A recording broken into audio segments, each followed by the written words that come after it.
Mana dak materialdan ko'rpachamizni bir xillikni xohlamaydiganlar uchun neobichniyroq, chiroyli boshqacha narsa so'raydiganlarga shunaqa dakdan kombinatsiyali qilib ko'rpacha qilib beramiz.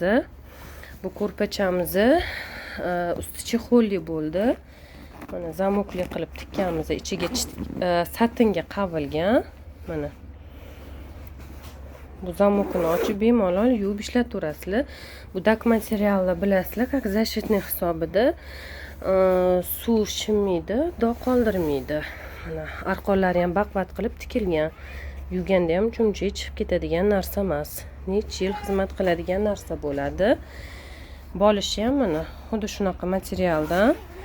Bunimizda ham zamokli, kir bo'lganda bemalol zamokni ochib, yuvib ishlatsa bo'ladi. Sizlar ham bemalol o'zingizga yoqqan rangda, kerakli razmerda zakaz qilsanglar, chiroyli